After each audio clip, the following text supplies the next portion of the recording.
to cage her in. She'll light the match. Oh, she's like an animal, it's in her blood. She'll turn every chain into dust, into dust, into dust.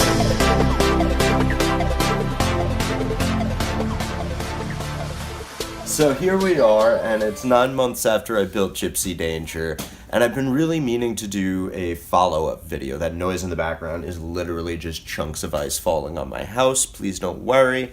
My daughter happens to be away on vacation. Her and my mom went to go visit my dad, where he's working in London and Wales. Just her and my mom, which is nice quality time.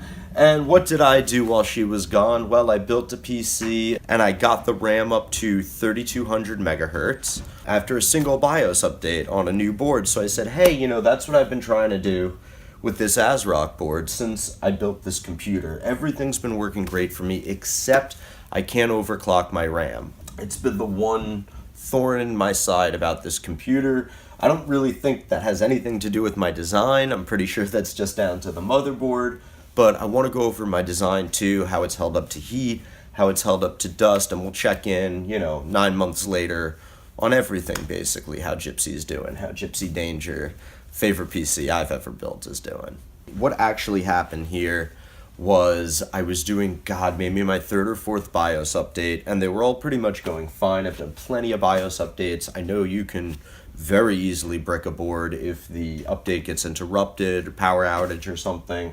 So this time I was just doing so many steps. Eventually they offered a within Windows upgrade for your BIOS, where you could just upgrade the BIOS without actually rebooting the computer and going into the BIOS.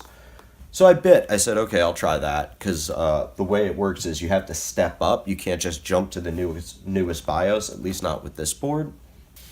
And I used the Windows BIOS update, seemed like everything worked, and rebooted the system after successful, and what do you know, infinite boot loop.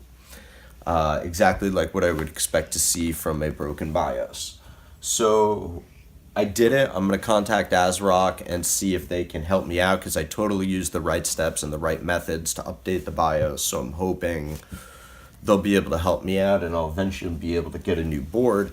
Now, the thing is, because of the shape of this desk, I want to go buy a new board right off the bat, because I'm not going to wait however long it takes to do correspondence with ASRock and all that. The way the slots are arranged on this, the way the Wi-Fi card is positioned, I had literally two choices. If I wanted to go MATX, I could buy this board and this board pretty much only.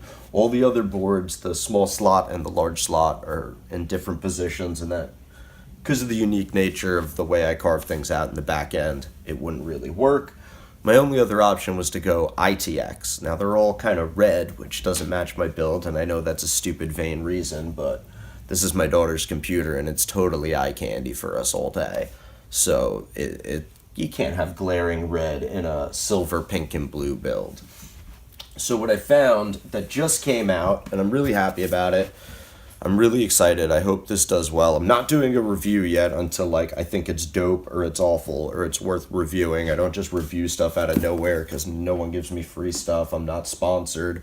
So I'm only going to review something if I legit think you should buy it and it'll make your life better. This guy solves the problem of positioning the Wi-Fi card versus the graphics card, because this has Wi-Fi already built in. I'm also hoping, because this just came out, that the BIOS is going to be a little more up to date and the RAM's going to work right off the bat, and I don't have to risk bricking my motherboard again, even though I know how to update a BIOS correctly, and I just did it a silly way this time for convenience, and I should have done it the way I was used to. I also have some new fans I want to put in to match the Noctua look. And what else? Oh, we have a GTX 1070 in here. That's a step up from the 580 we started with. I'm debating, I think I'm going to leave all the dust on it. What do you think, to show 9 months of real dust, to show how well it was insulated, or how well it wasn't insulated? Sure. Put my chassis to the true test. Should we show Gipsy Danger dusty and then clean it all off at the end? I mean, I'm going to clean off the glass, but show the dusty fans and everything. Let's see how my design did after 9 months. Screw it.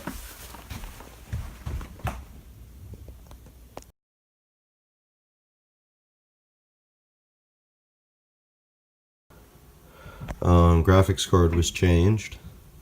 That was real simple using that bracket I installed. CPU overclocking, graphics card clocking, totally doable. I run in the high 70s with a modest overclock. Again, everything but the RAM overclock because of that problem I had. There's that extra pink wire we left in for good looks. I added this big junction of 4 SATA cables. Now it looks like a little bit of a bird's nest over here, but the idea is this is like a test bench. I can pull this out anytime to work on it. And it's real easy for me to diagnose drives for people, for me to just pop an extra one down there. And I have all the extra SATA and power I need. These are even labeled. Pretty cool. Did some cable cover-ups with this like faux metal snaking. And this area I'm okay that it's not perfect because everything basically has to be accessible, and I use this constantly. And that dust we talked about seems to be pretty much exclusively up in the fans, which let me just show you real quick. Are totally filtered. I don't know if you can see very well, but there's 2 pretty tight mesh filters there. I guess the rest of what got in here, now that's 9 months of dust, so the fact that the fans are that dusty doesn't bother me that much. They're pulling the, air right in. That's the direct intake. And if you look, the rest of the system's pretty darn clean. A teeny bit of dust on that knock to a fan, but, for 9 months with 9 months with not a lot of, I don't think I've done anything but just used compressed air. I haven't wiped anything down in here yet. Because I was impressed with how it was doing, and I wanted to see how well it could do. But now that we're changing the motherboard, I think it's time to clean everything. We'll do a nice glistening shot at the end with the new fans.